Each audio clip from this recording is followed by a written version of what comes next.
बिल्कुल ये जीवन की वो दवा है जिससे आप बिल्कुल ठीक हो जाएंगे यदि ये जीवन में उतार लें तो। हृदय में लिख लो, दिमाग में लिख लो, किसी नोटबुक में लिख लो, जो आप रोज स्वाध्याय करें। बिल्कुल विश्वास मानिए, ये 4 बातें जो बता रहे हैं ये जीवन की धरोहर है जो आपको दे रहे हैं। सदा रहो अलमस्त, नाम की धुन में हो जा मत वाला, निरंतर नाम।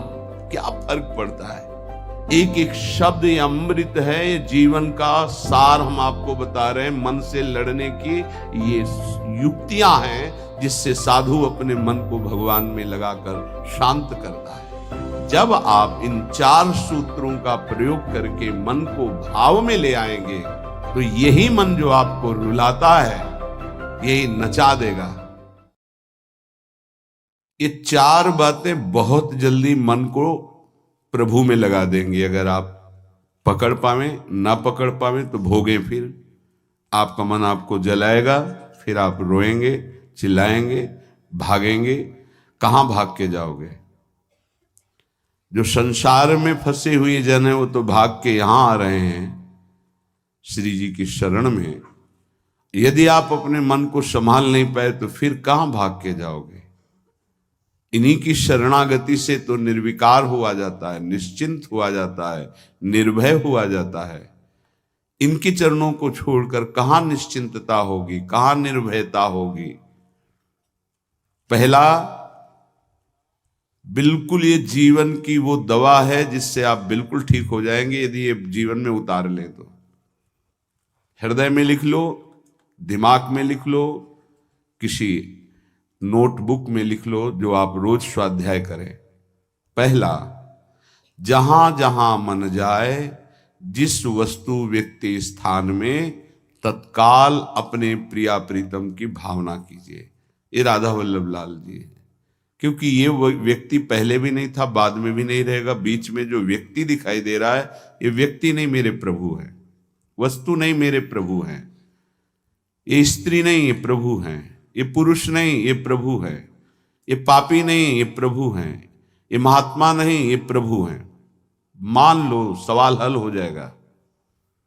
दूसरा, जहां जहां मन जाए वहां वहां मिथ्यात्व भाव करके, ये सब माया का विलास, राधा वल्लभ श्री हरिवंश, राधा वल्लभ। और मन का एक स्वभाव है, जहां हम परिचय उसका ये जान जाते हैं स्वभाव का, तो हम उससे शासन में ले लेते हैं। लोग परिचय नहीं जानते हैं। जो ही आप जानेंगे ये भागाते हुए आ जाएगा। इसको सेकंड में भी कम समय में अधीन किया जा सकता है और पूरा जन्म लग जाएगा फिर भी अधीन नहीं कर पाओगे। बात को समझिए। ये 1 सेकंड में विश्व ब्रह्मांड में कहीं भी यदि इसका परिचय है वो तत्काल पहुंच जाएगा। वायु भी इसके समान वेगवान नहीं है। मन, अगर अमेरिका गए हैं, आपने वो दृश्य देखा है, कोई एरिया, महल, घर, जो भी 1 सेकंड के कम हिस्से में वो पहुंच जाएगा। ऐसे मन को प्रभु में लगाने के लिए जहां मन जाए, और जाना कि गया, इतना सावधान साधक होना। गया वो तत्काल आ जाएगा, उसको बुलाना नहीं पड़ेगा, वो तत्काल लग जाएगा। राधा वल्लभ श्री हरिवंश, राधा वल्लभ श्री हरिवंश, राधा वल्लभ। हो सकता है 5 बार न कहे पाओ, फिर भाग जाए, फिर उसे लाना है। इसे कहते हैं अभ्यास योग। अभ्यास योग युक्तेन चेतसा नान्यगामिना। एक दिन ऐसा आएगा नान्यगामिना, ये जाएगा ही नहीं, ये नहीं जाएगा। फिर दिव्य शाश्वत परम पुरुष की प्राप्ति इसी से हो जाएगी। तीसरा, हमारे मन में जो सही स्फुरणाएं हो रहे हैं उसका सपोर्ट जरूरी है। विरोध से ही मन केवल काबू में नहीं होता है, सपोर्ट जरूरी है। अब सपोर्ट शब्द से कितना मन प्रसन्न हो रहा है, हर्षित हो रहा है, उस बात का सपोर्ट जो गुरुवाणी, शास्त्र, संतजनों की वाणी, उसके अनुकूल वो बोल रहा है। चलो आज हम तुम्हारी बात पूर्ण कर देते हैं। वो कहता है मुझे आज मीठा खाने की बहुत इच्छा है। ठीक है, हम श्री जी को भोग पधराते हैं, नाम कीर्तन करते हैं, आचमन कराते हैं, फिर उसको पा लेते हैं, बिल्कुल वो आपको भजन में विरोधी भाव नहीं पैदा करेगा। कहीं कहीं मन को सपोर्ट करना है, वो कहीं कहीं शास्त्र सम्मत गुरु आज्ञा के अंतर्गत सपोर्ट जरूरी है, जरूरी है। बिल्कुल विश्वास मानिए, ये 4 बातें जो बता रहे हैं ये जीवन की धरोहर है जो आपको दे रहे हैं। चौथी बात, जो शास्त्र विरुद्ध दोष वाली सलाह दे रहा है, बिल्कुल नहीं, बिल्कुल नहीं, बिल्कुल नहीं। जैसे वो जरूरी है सपोर्ट, ऐसे बिल्कुल सपोर्ट नहीं, बिल्कुल सपोर्ट नहीं, बिल्कुल नहीं। अब वो आपको जलाएगा। जैसे सपोर्ट शब्द से हर्षित हो गया, ऐसे बिल्कुल नहीं शब्द से वो शोकित हो जाएगा। अब आपको उदास कर देगा। जब उदास वो होगा तो आप उदास हो जाएंगे, कहीं मन नहीं लगेगा। आपको लगता है अब तो जीवन बेकार हो गया, तो मन लगना ही जीवन है क्या? अरे अभी आप समझे नहीं। सोहम तवै आश्रितः, मैं प्रियालाल के आश्रित हूं। तो तन वांग मनोभीर, अगर ये नहीं लग पा रहे हैं तो मैं स्वयं प्रियालाल के आश्रित हूं। ये मुझे कैसे भ्रष्ट कर सकता है? तन वांग मनोभीर, शरीर वाणी और मन, ये हम समर्पित कर रहे हैं। तो शरीर वाणी मन, ये तीनों धोखा दे रहे हैं। शरीर बीमार हो गया है, जबान खराब हो गई है, मन गलत चिंतन करा रहा, तो हमारा बाल बांका भी नहीं कर सकता, क्योंकि सोहम तवै आश्रिता, मैं स्वयं प्रियाजू की शरण में हूं। उपासक ये 4 बातें नोट कर ले, बहुत ये जीवन के लिए अत्यंत लाभदायक है। जब आपका मन आपको परास्त कर रहा है, जला रहा है, वो जलन सिर्फ मन को प्राप्त हो रही, आपको नहीं। आप बिल्कुल दूर हैं, आप दृष्टा हैं, आप साक्षी हैं उसके, आप स्वामी हैं उसके। यदि आप स्वीकृति नहीं देंगे तो आपसे पापाचरण नहीं करा पाएगा। आपको डरना नहीं कि अब मन में काम आ गया, क्रोध आ गया, अब तो मेरी दुर्गति हो जाएगी, बिल्कुल नहीं। देखो जरा, इस पर विचार करो। क्या शरीर को त्याग देने से परम पद मिल जाएगा? दुखों की निवृत्ति हो जाएगी? क्या निर्विकारता आ जाएगी? नहीं। ऐसे शरीर को नष्ट करने वाले को प्रेत योनि मिलती है। प्रेत योनि महाभयानक कष्टदायी, जिसमें वो दरिया के समीप रहते हुए बूंद पानी नहीं पी सकता, केवल वायु भक्षण करके वो जलता रहता है। कितने समय तक, इसकी कोई सीमा नहीं है, युग युग बीत सकते हैं। ये मन जिसको तुमने अपना माना, कितनी दुर्गति का रास्ता चयन करा दिया। उपासक मस्ती सीखे। अरे चाहे गृहस्थ हो या विरक्त हो, भगवद आश्रित मस्त रहना सीखो।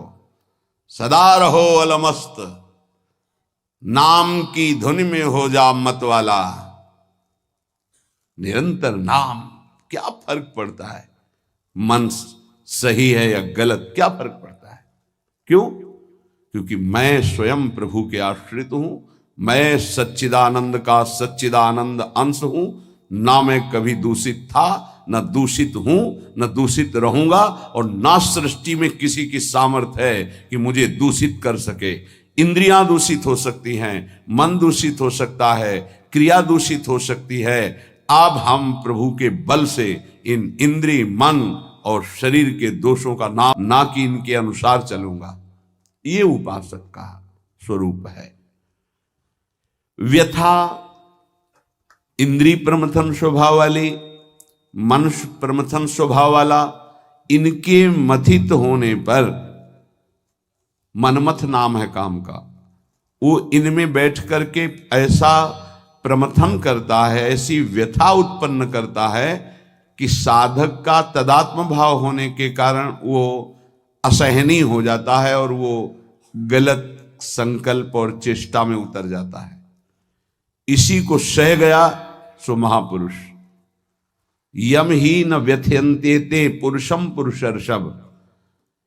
हे पुरुषों में श्रेष्ठ अर्जुन, अर्थात वो पुरुषों में श्रेष्ठ पुरुष है जो प्राप्त व्यथा को सह जाता है। इंद्रिय मन के द्वारा विकारात्मक पीड़ा को बिना किसी से राग द्वेष किए चुपचाप सह गया, ये भगवान की विशेष कृपा उस पर। हमारा मन क्या बुद्धि के साथ सोचवाता है कि जब हमें जो काम सताया, लोभ मोह ममता जो भी, हमें वो तत्काल मिल गया और हम शांत हो गए तो सौभाग्य समझते हैं। दुर्भाग्य है उस उपासक का जो चाहे और उसको प्राप्त हो जाए, दुर्भाग्य है उसका। सौभाग्यशाली वो है जो चाहे और ना मिले और जलता हुआ सह गया, उसे वो चीज मिलेगी जो त्रिभुवन में किसी को किसी साधना से नहीं मिलती। यम ही न व्यथयन्ते ते पुरुषम पुरुषर्षभ सम दुखा सुखाधीरम स्वमृतत्वाय कल्पते। वो अमृत पद का अधिकारी हो गया, वो अमर हो गया, अविनाशी हो गया, वो अविनाशी पद में आरूढ़ हो गया जो इस व्यथा को सह गया। व्यथा को सहने वाला वही होता है जो व्यथा का दृष्टा बनता है, भोगता नहीं। तुम दृष्टा हो, बात समझिए। आपने देखा आपका मन गलत चाह कर रहा है, ये आपने देखा, आप में नहीं है, मन में है। पर कहने को होता है कि मेरे मन में दोष आ गया, लेकिन मेरे मन में नहीं, वो मेरे में आ गया, मैंने स्वीकार कर लिया। यही दुर्दशा है माया के द्वारा की गई। इसी का नाम जड़ चेतन ग्रंथि है। यही चिज्जड़ ग्रंथि है जिसका नाश करते हैं वेदांत के द्वारा, भक्ति के द्वारा, योग के द्वारा, कर्म योग के द्वारा, सत्संग के द्वारा, शास्त्र स्वाध्याय के द्वारा।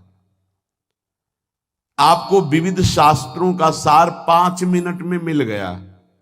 जो जीवन भर प्रयोग किया गया शास्त्र स्वाध्याय करके संतों की कृपा से, वो 5 मिनट में मिल गया। अगर इसे स्वीकार कर लें तो बहुत जल्दी आप महात्मा बन जाएंगे, चाहे गृहस्थ में हो या विरक्त में। महात्मा का संबोधन स्थिति से है, बाहरी किसी पद पदवी से नहीं। स्थिति होती है, उसे महात्मा कहते हैं। महात्मा शब्द भगवान के आगे भी लगता है, महात्मा श्री कृष्ण, ऐसा कई बार महाभारत में संबोधन हुआ। महापुरुष भगवान को कहते हैं। वंदे महापुरुष ते चरणारविंदम। जो भगवान में तन्मय हो गया वो महात्मा, जो भगवान में भगवत भाव को प्राप्त कर लिया वो महापुरुष। अर्थात भगवान और भगवान के जनों में अभेद स्थिति हो जाती है। अगर ये आज जो चर्चा हो रही इसको आप अपने जीवन में नहीं धारण कर पा रहे तो दुर्भाग्य है, जलोगे, रोगे, परेशान कर देगा तुम्हें मन। इसको बहुत बार सुनना। एक एक शब्द ये अमृत है, ये जीवन का सार हम आपको बता रहे हैं। मन से लड़ने की ये युक्तियां हैं जिससे साधु अपने मन को भगवान में लगाकर शांत करता है। जब हमारा मन भगवन्मय होने लगता है तो उसमें भाव का प्रादुर्भाव हो जाता है। फिर ये जो अभाव है इसी से कामनाएं प्रकट होती हैं। शब्द को पकड़ना, मन में सुख का अभाव ही भोगों की कामना पैदा करता है। मन में भगवद भाव ही निर्विकारता की स्थिति प्रदान करता है। जब आप इन 4 सूत्रों का प्रयोग करके मन को भाव में ले आएंगे तो यही मन जो आपको रुलाता है यही नचा देगा। पायो जी पायो मैंने राम रतन धन पायो। नाच पड़ोगे कि वस्तु अमोलक दी मेरे सतगुरु। निष्दिन बढ़त सवायो, रात दिन आनंद बढ़ रहा है, सदगुरु ने निहाल कर दिया।